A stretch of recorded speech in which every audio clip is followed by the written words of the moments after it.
Britain is pulling 35 countries into a Hormuz emergency room, and the United States is not due to attend. That is the first thing that matters. Not tomorrow's talking points, not the polished diplomatic language, but the fact that the power that helped create the shock is missing from the room now, trying to stop the damage from spreading. Donald Trump told countries hit by shortages to go get your own oil in the Strait of Hormuz and made clear the United States would not help them. That one line changes the meaning of the entire summit. America is not absent by accident. America is absent after publicly telling everyone else the cleanup is now their problem. Around 1,000 ships are reportedly stranded by Iran's partial blockade, and only about 130 ships have passed through since the war began, roughly what would normally move in a single day. That is the reality under the headline. The world's most dangerous energy choke point is no longer moving like a trade route. It is moving like a wound. If you want the layer beneath the official story, subscribe now and drop one blunt comment while you watch. Is Britain leading? Or is Britain cleaning up after an ally that lit the fire and walked out of the room? Since February 28th, there have been 23 direct attacks on commercial vessels in the Gulf, and 11 crew members have been killed. That is the body count beneath the diplomacy. Once civilian crews start dying in double digits, this stops being a summit story and becomes a collapse of order story. That is why the title hits so hard when it is read properly. People did not click because Britain is hosting another international meeting. They clicked because 35 countries do not gather to rescue Hormuz without America unless something deeper than a shipping crisis has cracked open. What is cracked open is responsibility. Who starts the pressure? Who absorbs the retaliation? Who pays for the repair? And who gets to pretend absence is leadership once the most dangerous part begins? That is a layer mainstream coverage keeps sanding down. Because the polite version of this story is that London is convening partners to restore freedom of navigation. The real version is harsher. London is convening partners because the old assumption that Washington would automatically own the recovery phase is no longer safe enough to bet the global economy on. Britain says it has already brought together 35 nations around the shared push for maritime security across the Gulf. That means this summit did not appear out of thin air.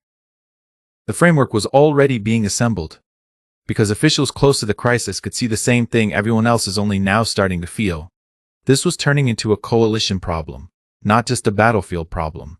And when a coalition problem appears without the United States sitting at the center, that is not a footnote. That is the headline inside the headline. It means the system has started adapting to American power as something more conditional, more transactional, and much less automatically custodial than it used to be. That is why America isn't in the room is not a gimmick. It is the cleanest possible summary of a strategic shift. Washington still wants the leverage, still wants the right to threaten, still wants the political authority to define the crisis, but it is increasingly willing to tell others they can own the ugly administrative burden that comes afterward.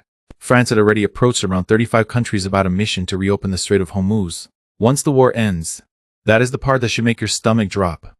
The cleanup architecture was being discussed before this British summit. Briefing became the public story, which means the people closest to the crisis already understood that reopening the strait would not be automatic, quick, or clean. So this is not diplomacy arriving in time to prevent disaster. It is diplomacy arriving after disaster has already rearranged the map. The summit is not the beginning of order. It is the first public sign that governments are trying to figure out how much order can still be reconstructed after the guarantor starts behaving like a creditor. And once you see that, the official language starts sounding very different. It no longer sounds reassuring. It sounds like a soft wrapper over a hard maritime fact.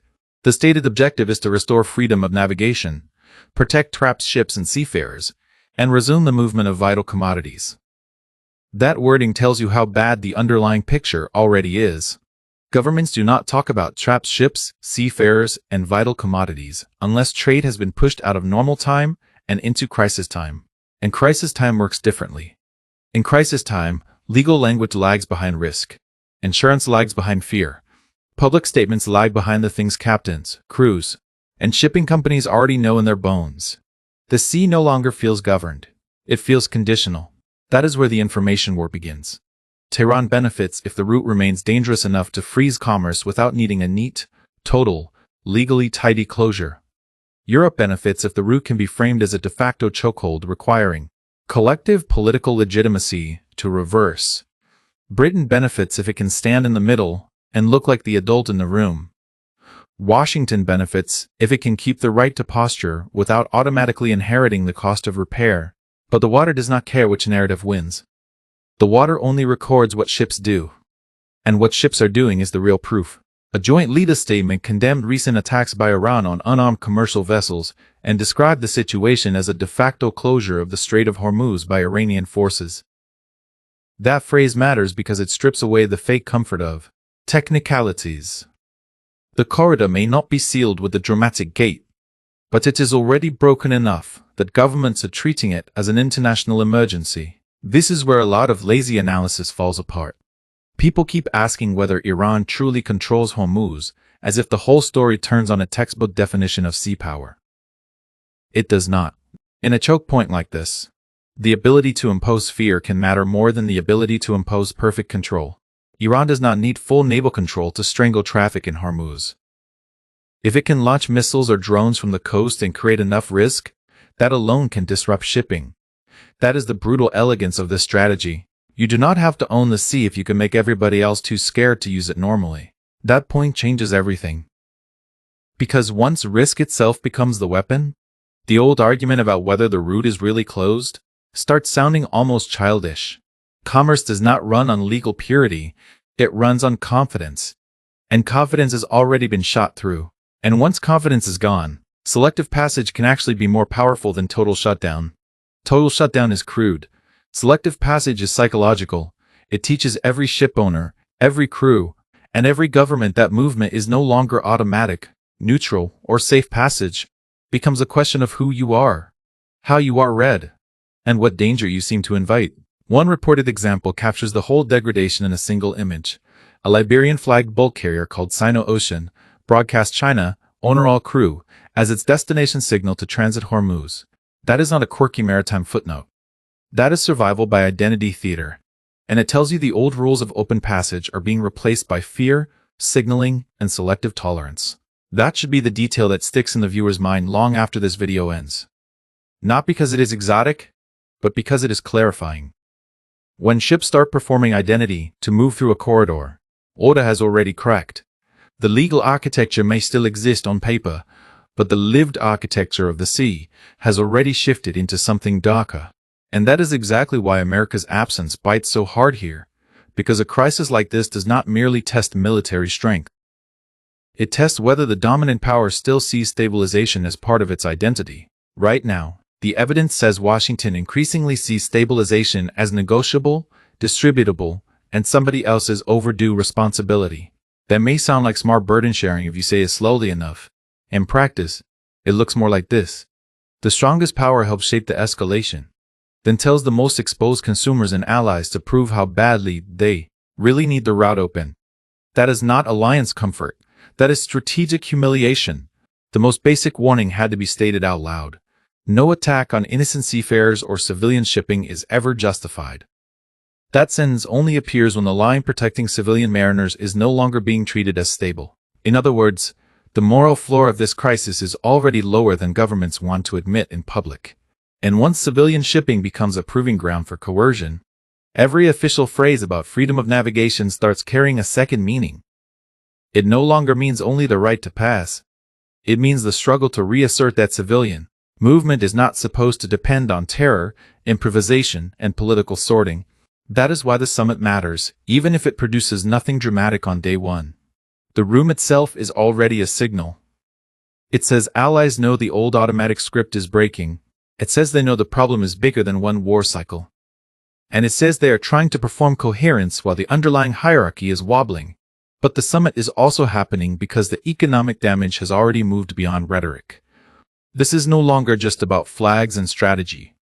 It is about throughput, exposure, and how much pain the system can absorb before panic hardens into policy. The response has already become historic. 32 countries agreed to release 400 million barrels from emergency reserves. That is the scale of the shock. Governments do not open strategic reserves like that for diplomatic mood swings. They do it when a live disruption has become too large to cushion with ordinary market confidence. That reserve release widens the blast radius of the story beyond the Gulf in one move. Hormuz is now speaking directly into domestic politics, industrial planning, transport nerves, and allied leverage. It is forcing states to ask not just how to survive this week, but what kind of world they are entering. If every major corridor can become a bargaining chip in a looser, harsher era of power politics. And then comes the number that kills any remaining temptation to downplay this. Oil flows through Hormuz have fallen to less than 10% of pre-conflict levels. That is not volatility. That is collapse-level stress inside one of the world's most critical energy arteries. Once throughput falls that far, every allied capital exposed to this route starts living under the same question. If America is not in the room now, when exactly does it come back in? And that question is the real engine of retention in this story, because it cannot be answered cleanly by official sources.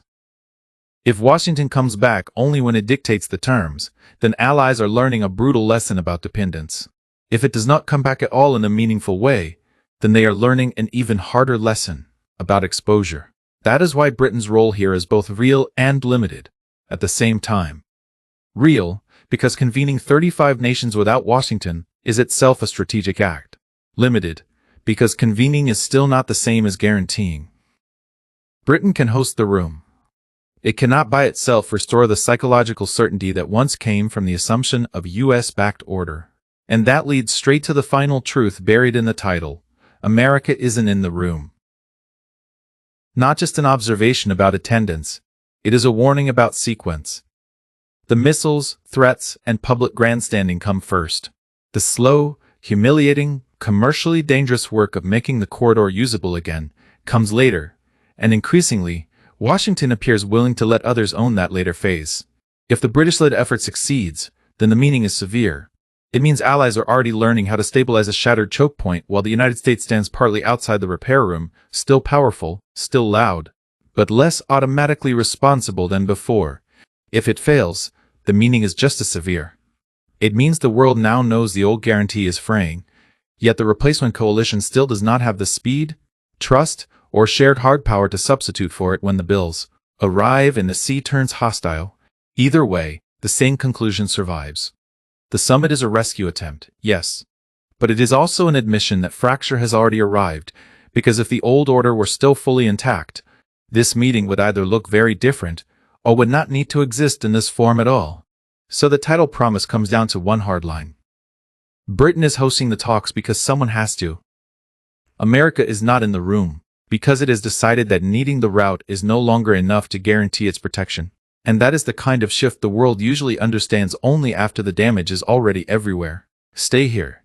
Because we don't stop at the headline, we stay with the moment the structure underneath it starts to break.